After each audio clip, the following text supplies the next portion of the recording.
Okay, it's going to be a review of TNA's Lockdown 2012. A lot of people love this year for TNA. I think this is one of the years where they started to turn things around, heading into the summertime and, leading up to Bound for Glory. So I was curious to see how Lockdown 2012, held up. So we're going to go all the way back to April 15th, 2012. So this is still lockdown season. I know we're past April, but, the spring, Lockdown is traditionally, TNA's biggest pay-per-view. And, it's well documented. I think the Lethal Lockdown, brought a lot of the War Games fans, back from the WCW days. So this is from Nashville, Tennessee, the home of TNA. When you go back to the Asylum days, they started out, I think, in Huntsville, Alabama for the first couple of shows. And then they made the transition to Nashville, the Asylum. This was the home of NWA TNA for a long time before they moved to the Impact Zone in Orlando. So you would think that Jarrett would have made an appearance on this show. I'm not sure if Jarrett was totally phased out of TNA at this time. Was this around the time where we were starting to start Global Force? I don't think that came to be quite yet, but he might have been behind the scenes. I'm not sure. So this was Nashville. They do an attendance of 3,000. They do a pay-per-view buy rate way down from the last Lockdown we talked about. You remember Lockdown 2009 did 40,000. This only did 17,000. So this is like one of the only years where Lockdown did less than Bound for Glory. I think Bound for Glory did 20,000, but still, this does 50% less than, Lockdown 2009, which is crazy. But, we're going to get right down to it. The whole show missed the mark for me. I wasn't a big fan of it. I think it was a huge mistake, doing Lethal Lockdown first. What would have saved this show? They had this really, really, interesting but, long Ric Flair and Hulk Hogan segment. I think if you had done that after the Lethal Lockdown, that would have kind of, relax the fans and, maybe would have been easier for them to get into the rest of the show. It was just tough to follow the Lethal Lockdown. Plus, Bobby Roode and James Storm. I don't know if that should have been the main event looking back on it. Maybe you just do Lethal Lockdown last. I think that would have helped the show out a lot. But, the match of the night actually ended up being Jeff Hardy and Kurt Angle and another really, really good, steel cage match for Kurt. It does seem like Kurt was really good at, having these great, one-on-one matches at Lockdown, whether it be against Joe, Jarrett, Jeff Hardy, and then, the best one would probably be against Mr. Anderson, where he busted out the moonsault that he did against Benoit. So, yeah, I would definitely say Jeff Hardy and Kurt, probably stole the show, even though, Kurt was in bad shape here in terms of, conditioning and fighting through a torn hamstring, or, a torn hamstring is just a severely strained hamstring, no matter how you want to look at it. But, we're going to start off with Team Garrett Bischoff taking on Team Eric Bischoff. So, Kurt did a podcast on the Jeff Hardy match. I wanted to see if there was anything interesting that Bischoff said about this show, because I saw that he actually I think he did a show on Lockdown 2012. What they have on YouTube, it's horrible. I don't know what it is. It's almost like some Facebook chat thing. And they talked about everything but this show. The only thing they asked him about related to the show was about Garrett. He did say that, Garrett decided that he didn't want to become a wrestler because he was about to get married, and they just felt like he wasn't going to get a fair shot in the WWE. And I would completely agree. I think if Garrett Bischoff went to the WWE, I really don't know if they would have gave him a fair shot. Especially if Vince was still there. So, but hey. We have, Garrett Bischoff's team. So Garrett is actually a babyface here. Eric is actually a heel. So he's totally against his son. Very similar to the Vince and Shane, dynamic, with Shane being the babyface at WrestleMania 17. So we got AJ, loaded roster here, loaded teams here. So Team Garrett is actually AJ Styles, Austin Aries, Garrett Bischoff, Mr. Anderson. Mr. Anderson did not look good here. And Rob Van Dam, the whole fucking show, comes out last and gets the star treatment. And they're taking on Team Eric Bischoff featuring Bully Ray. Bully Ray's theme music was awesome. It had like a bomb that goes off before he comes out. Bully Ray was really in good shape at this time. Then we have the Fallen Angel Christopher Daniels, Eric Bischoff himself, Gunner, and then we got Frankie Kazarian. So yeah, Daniels and Kaz are, pretty much a tag team at this time. I don't think they were calling themselves the Addiction, but they were trying to earn. They were like heels. They were trying to like suck up to Eric, at this time. Daniels did a really good job of, kissing Eric Bischoff's ass here. But, I think you had a tremendous amount of talent here. I mean, you can't go wrong with guys like AJ and Aries. But really, most of the focus was around Garrett Bischoff. Garrett Bischoff lasted the whole match. I mean, I think he was okay. He threw a pretty good punch. But, a pretty average performer, though. This just kind of reeked of nepotism. This isn't the reason why people were going to start watching TNA to see, Eric Bischoff's son. So, yeah, I mean, it's well documented. I'm not the right guy to ask about the Bischoff and Hogan going to TNA and, ruining the company, because I did not sit through most of the pay-per-views after Bound for Glory 2010. So I just wouldn't be the right guy to ask. But, the bottom line is people are just very, very negative, even more negative about, that version of TNA as opposed to the Jarrett and Russo Dixie, era of TNA in 2008, 2009. But yeah, what can you really say about this match? Garrett lasted the whole match. I didn't think he stunk out the joint, but he really wasn't anything special. There's a lot of him and his father going at it. I think Bischoff is a great performer when he gets angry. He really did a good job of, hitting his son with the kendo stick and him yelling at him. So I thought that was good. I thought Aries looked like $1 million. Him and Bully had great chemistry here. They had a really good match the next month at Sacrifice where Aries actually, said, yeah, I believe it. You do take shits bigger than me. Because Bully Ray said, I take shits bigger than Austin Aries. That was a really underrated feud. And their chemistry in this match was fabulous. So Aries looked really, really good. When Anderson came in the ring, it's I don't know what it was here. It's like, it's almost like Daniels had the bump for him because he didn't execute, anything properly here. It was really, really weird. And plus he was wearing a t-shirt the whole match. So I don't know if Anderson had a bad injury or he couldn't train. He just didn't look like, the guy from a couple years earlier. So you could definitely see the decline in him.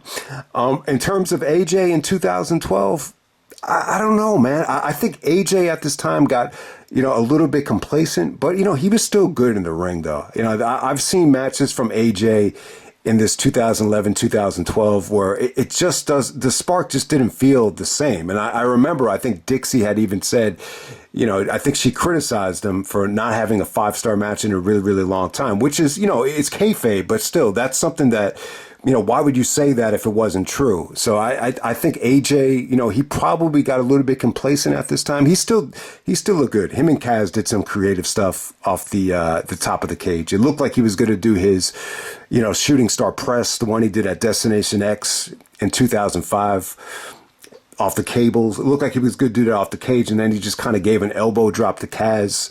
I thought that was really, really cool. Trying to think of what else really stood out here. When RVD came out, it was good. He came out with that song. It was like the whole fucking show. Rob Van Dam. The whole fucking show. So he came out with that theme. And the reaction for RVD was pretty good at this time. I think Van Dam really played it smart and really negotiated just a lot of time off and, wouldn't come in unless it was for the right payday. And I think he really cashed in around this time, to be completely honest with you. But yeah, you have so much talent here, more talent than you could have dreamed of. All world talent left and right here. But, the match kind of ends with, Garrett Bischoff, hitting his father over the head with a guitar. And that pretty much ends the actual match. I would definitely say this is one of the, more forgettable, lethal lockdowns that I've seen. And, but, it was still pretty good. This probably should have went last because this got, the best crowd reactions, by far compared to anything else on the show. All right, next up we have Magnus and Samoa Joe defending the TNA titles against the Motor City Machine Guns. I just think they went in a rough spot here. I think all these guys look good here. You get Joe mixing it up with Shelley and Sabin. You know, Sabin and Joe have amazing chemistry. You know, they had that classic back in No Surrender 2005. You even saw Sabin actually do the running power bomb to Joe here, which looked cool. You know, Magnus, he's actually, you know, Nick Aldis. So yeah, Nick Aldis was, you know, huge. You know, in NWA, you got to see him wrestle Cody. He's on SmackDown right now. You know, hell of a talent. You know, I thought him and Joe actually made for a good team here.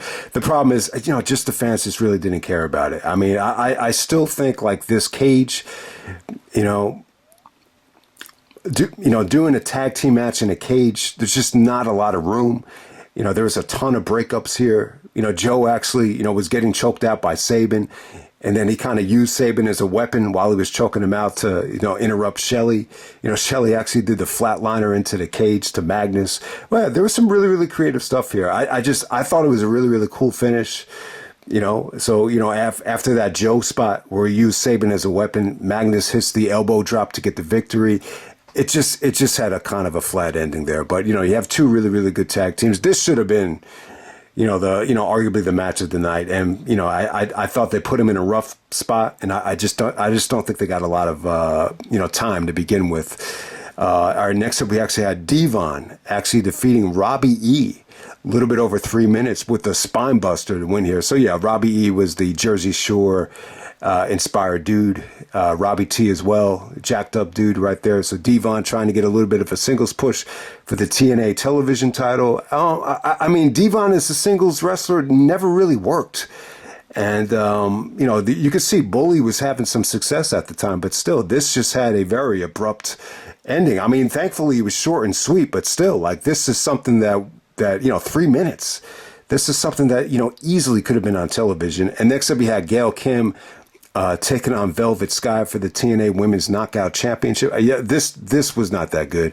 You know, I'm a big fan of Gail Kim. I understand, you know, if you put the right girl in the ring with Gail, like Awesome Kong, you know, they did some really, really good stuff together. I just don't think she's that good to the point where she could carry, you know, someone like a Velvet Sky. I didn't think Velvet looked very good here. You know, execution wise, I thought she looked terrible, to be completely honest with you. Gail was able to kind of counter a roll up into another roll up to roll up Velvet after she tried to escape the cage.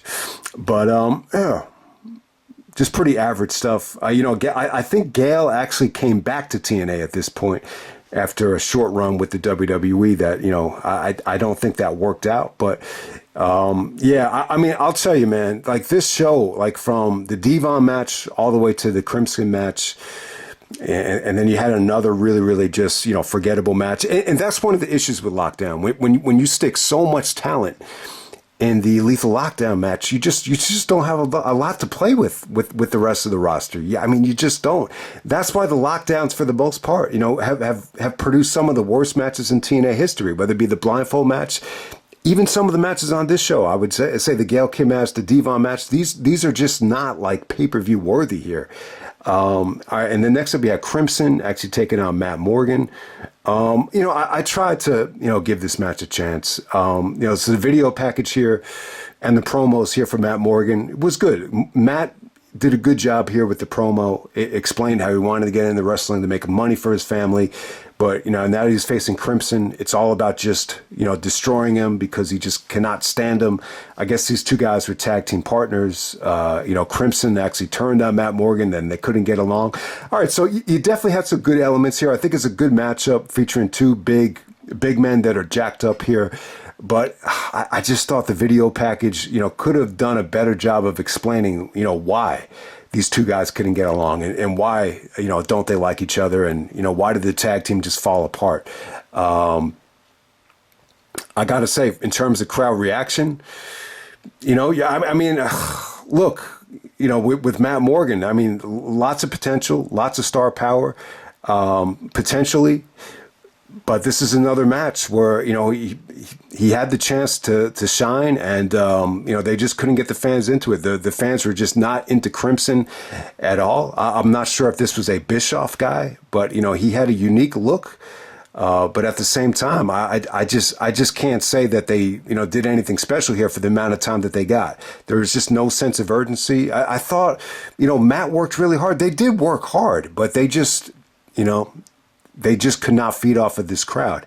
Matt accidentally does a bicycle kick, and he gets his leg gets stuck, in the cage or by the turnbuckle area, right by the cage, and then Crimson crawls out of the ring. So you can win by either escaping the cage or going out the door by pinfall. That goes with every single one-on-one lockdown match, for the most part. So Crimson escapes, but yeah, it was just it was just very anticlimactic, and it's as simple as that, man. There's really just not much to say about it. I mean, this is just another, Matt Morgan match where, the expectations are there. They give him everything he needs. They give him the promo, the video package. They give him the opponent. They give him time, and still, it's just, it's just missing the mark. It's as simple as that. All right. So next up, we have Jeff Hardy actually taking on Kurt Angle. So the build up here, man, it was pretty damn good. I would actually compare this to, and this wasn't a feud. This was just, a one night only thing on Raw with Eddie Guerrero and The Rock, where Eddie, was yelling at The Rock because he hated the fact that his kids, were looking up to The Rock, and there's pictures of The Rock on, his daughter's wall. So very similar here with Kurt. Kurt's first son, I think his name is Cody. And he was dressing up with the Jeff Hardy face paint, and he found pictures of Jeff Hardy on his wall. And Kurt Angle just thought that they looked stupid, and he thinks that Jeff Hardy is an idiot because he dyes his hair and he paints his face. So it's not a very believable version of Kurt. If you know Kurt from the podcast and you listen to his interviews, he's not that type of guy. So it felt a little bit forced to me. But at the same time, Kurt is a heel here, so you got to do something. In terms of, the fans, getting behind Kurt here, I can't say that they did. They were saying on the podcast with Kurt that, Meltzer reported that, all the women were in the Jeff and all the males were in the Kurt. It didn't really come off like that. This didn't feel to me like everybody came out to support Kurt, on the male demographic side of it. That it didn't feel like that at all. But, it was still a great match, though. At this time, Kurt has a torn hamstring. He definitely, you could tell maybe he wasn't able to run. Maybe he kind of lost, motivation. But Kurt was actually planning on, going to the Olympics. I think at this time, I remember, I read an interview with him, and I think he said he was going through like a midlife crisis. And, he thought that maybe he had a possibility of, winning the gold medal at the Olympics in 2012. So when he was doing some of the training, he ended up tearing his hamstring. And the hamstring has always been an issue with Kurt. And Kurt even came out and said that he never stretched. I don't think Kurt was really big on diet either. I remember him saying that he was more of a steak eater. It felt like, eating red meats and eating meats, would keep his body from breaking down. But, Kurt wasn't like a, one of these guys that was on a strict diet. So he didn't look great here. It looked a little bit bloated. At the same time, you could definitely tell the hamstring is bothering him. That's probably why he didn't go for the moonsault here. Usually Kurt goes for the moonsault. For some reason, it seemed like the moonsault was a little bit safer in this lockdown environment than it was on the, the cage match with Benoit, which looked, devastating when you watch that back. But him and Jeff Hardy made for a good combination here. I really, really enjoyed it. Give Jeff Hardy credit. This performance here, the match of the night. This might be why, they went with Jeff Hardy at Bound for Glory. But I can't say that the reaction for Jeff or Angle was overwhelming. But in terms of crowd reaction, I think they by far, got the best reaction of the night, other than the Lethal Lockdown match. So, definitely give them a lot of credit. But Jeff and Kurt have great chemistry. They had a match, I think it was at No Surrender 2010. I believe that might have went into overtime. I just remember they kept asking for 5 more minutes, and it was just really near fall overkill, but it delivered though. I mean, they gave you what you wanted. Some people think that was one of the best, if not the best, TNA match of 2010, if anybody does remember that. And, they had this cage match here. I don't think they topped that match, but this was still good. I can't remember how good Kurt's steel cage match with Jeff Jarrett was, the year earlier.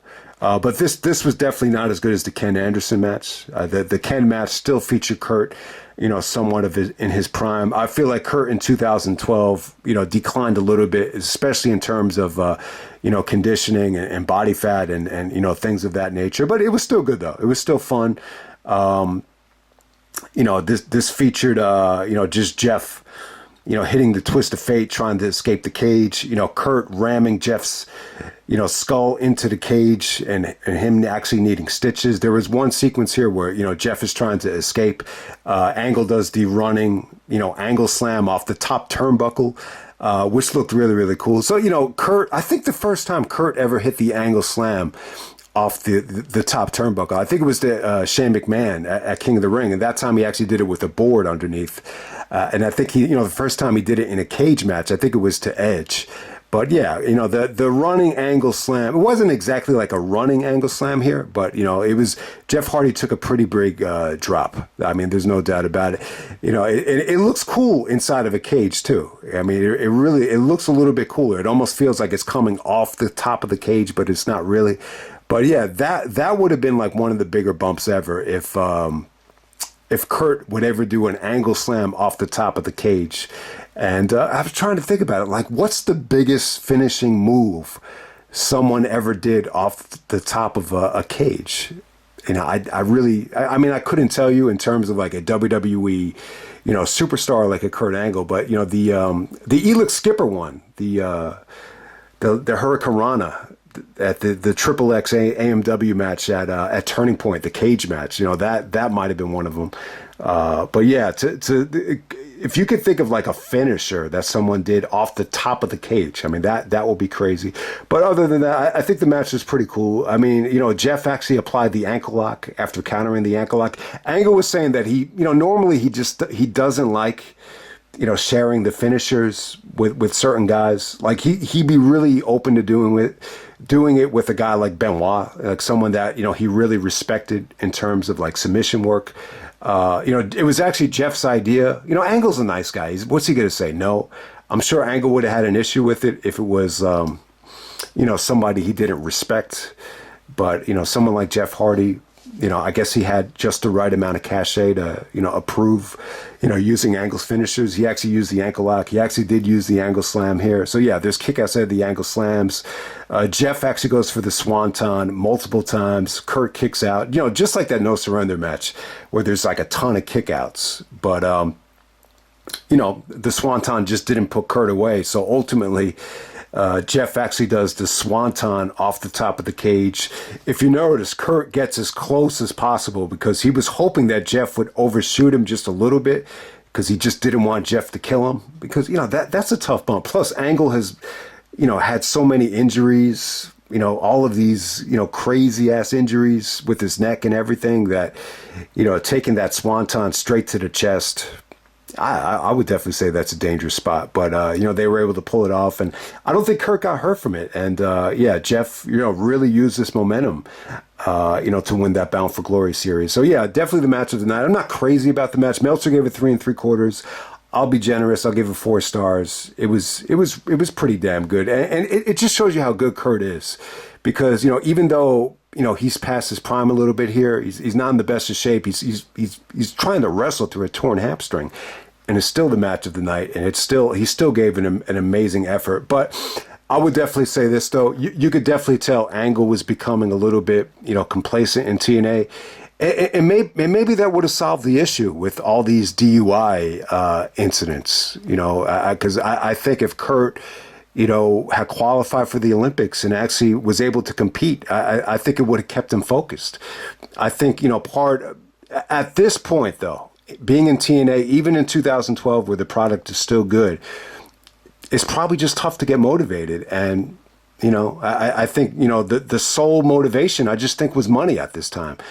And, I think part of, trying to get through this everyday grind, Kurt started, drinking a lot, and it just led to a lot of, negative incidents that you just wish didn't happen. But, sometimes when you're very goal oriented and you could, set your sight on, reclaiming that gold medal. I mean, yeah, Kurt would have, Think about it. If Kurt would have done it again, I mean, it would have been amazing. But, the problem is when you don't stretch, it's tough. Like, it's tough to be that old and, just start, just throw yourself into that grueling, training, out of the fire. It had to be tough. And, if you don't ease into it properly, you're going to pull your hamstring, you're going to tear your calf or strain your calf or blow out your Achilles. And, that's what makes it so tough.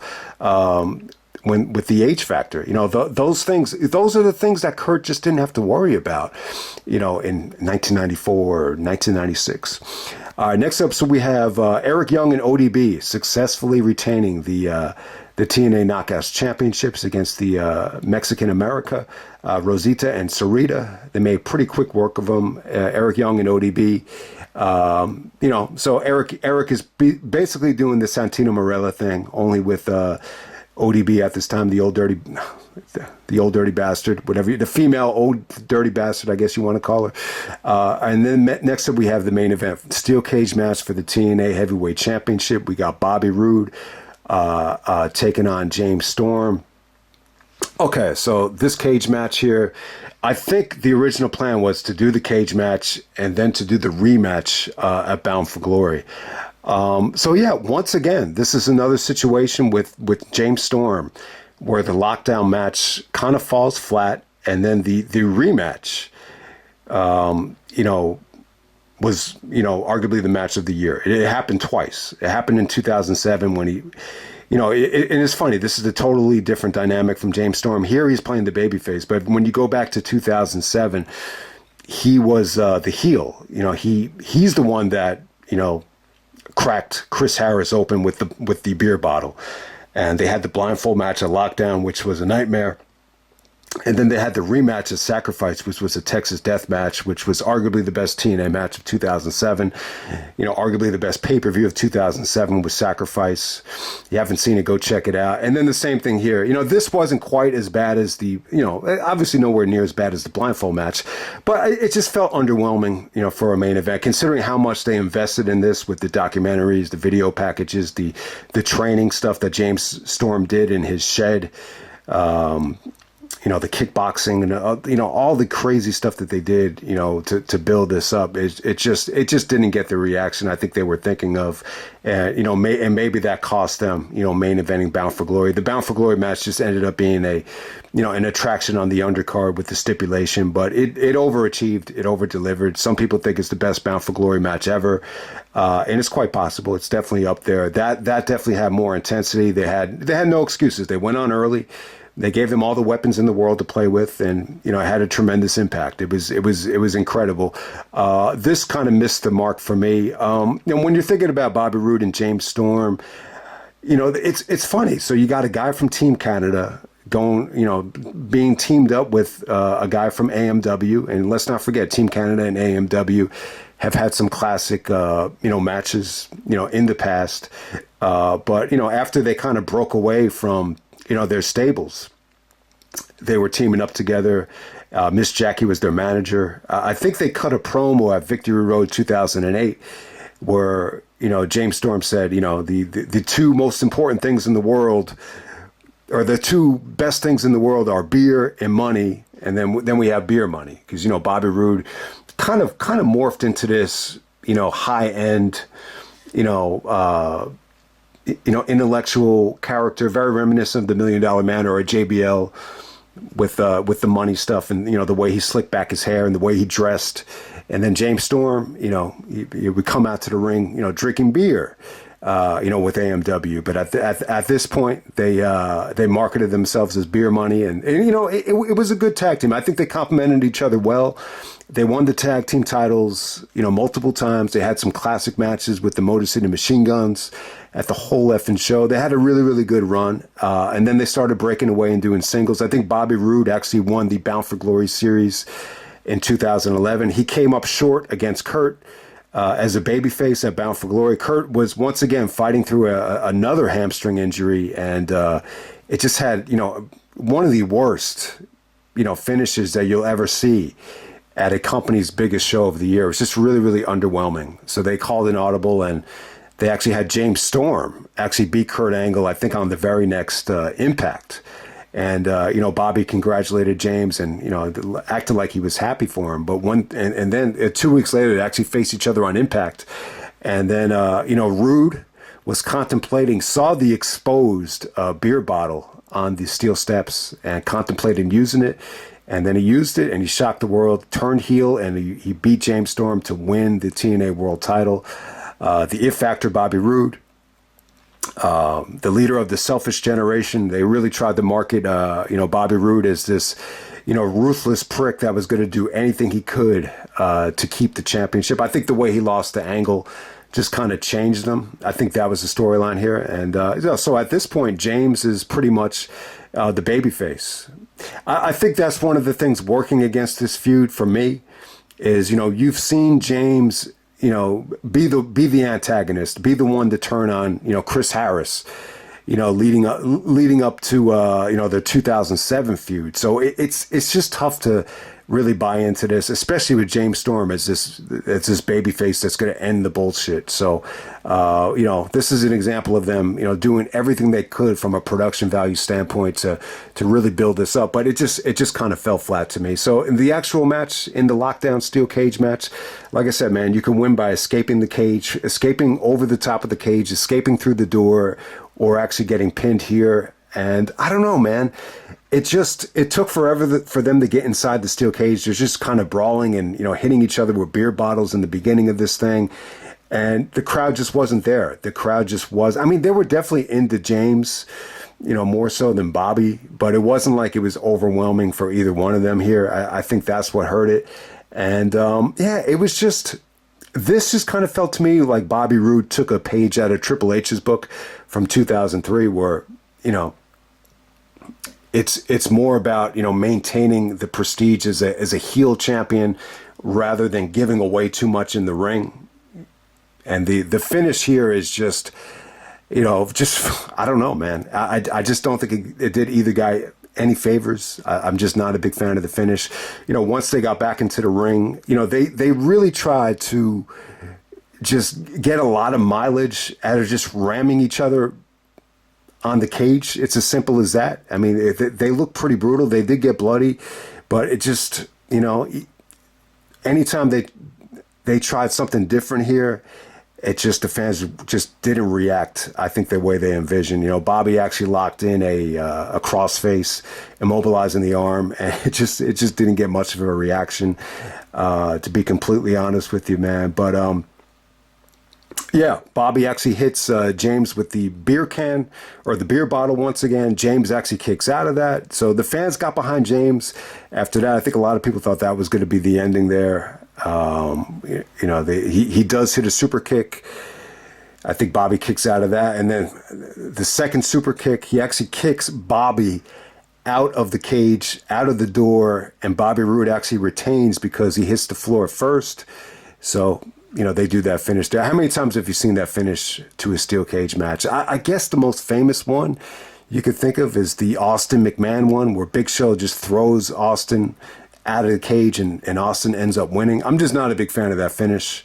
I think it actually worked better for the Vince and Austin match than it did here. But you get the point. They wanted to make it look like, James Storm, kicked his ass, but Bobby still retains.